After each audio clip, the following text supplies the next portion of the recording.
Is there a better feeling than moving at breakneck speeds while shredding through a bunch of serious threats? I mean, sex probably, but I wouldn't know. In my case, no, there is no better feeling.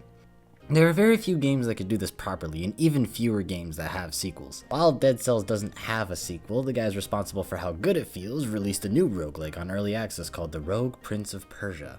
I had high expectations for this game, even though I had never even heard of the Prince of Persia, and had it confused with the Prince of Egypt musical until writing the script. Anyway, this game takes a lot of what's great about Dead Cells while still feeling like its own game. What do I mean by this? One of my favorite mechanics in Dead Cells was the speed boost you would get when you killed enough enemies fast enough. It would also refresh itself every time you killed an enemy, incentivizing playing fast while throwing caution to your newly found tailwind. In the Rogue Prince, they expanded on it with this Vayu bar that fills up not only by killing enemies but by timing jumps right as well, making the platforming sections, when done right, chef's kiss, absolutely beautiful, just as good as killing the enemies itself. It's even got its own skill tree, allowing it to become its own type of build or playstyle. What makes this game unique is the platforming. Usually in an action platform, it's either the platforming is really good and the combat's alright, or vice versa. The only exceptions being Hollow Knight and Nine Souls, which, by the way, is the best looking game I've ever played to this day. You gotta play Nine Souls, but that's not the point. This isn't a Nine Souls video. The Rogue Prince is no exception to this rule, unfortunately. It's got vertical pulls, it's got horizontal pulls, it's got X-axis, wall jumping, it's got wall running, but oh my goodness. The Z-axis wall running, the background wall running has got to be the coolest thing Evil Empire has come up with. And they came up with the Panchaku.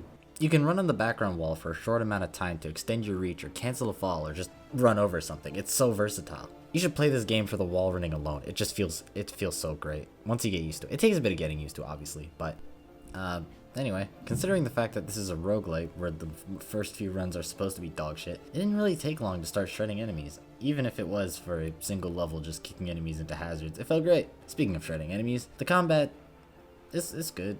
That's about it. I just started the game, so I haven't gotten good or unlocked whatever's missing to give the combat the spice it needs to be great, but it's cool. It's good enough. I mean, it's not holding anything back. It's pretty fun. I like it, but the weapons are good. I like the crit conditions, being reminiscent to Dead Cells. That's what I liked about Dead Cells.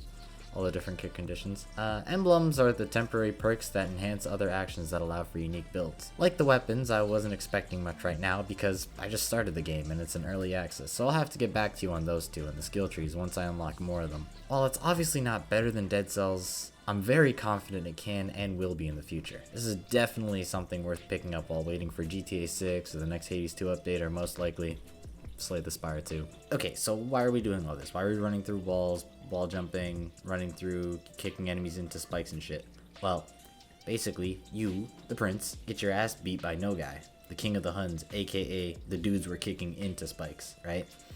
After waking up from a 3-day coma because you got your ass beat by No Guy, you meet Patchy, who is not to be confused with the Silent from Slay the Spire. After informing you of the raid that happened during your beauty sleep, you're thrown into the tutorial, and then your first run, and eventually, you'll trigger your necklace, which is actually a death-triggered time machine which transports you to the last place you slept, closing the loop. Where you wake up is now transformed into this hub area immune to the effects of time reversal, allowing for permanent upgrades and letting you get stronger and stronger after each run.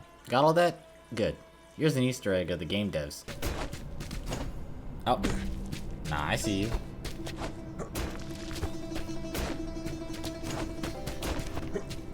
Oh yeah, and the music is absolutely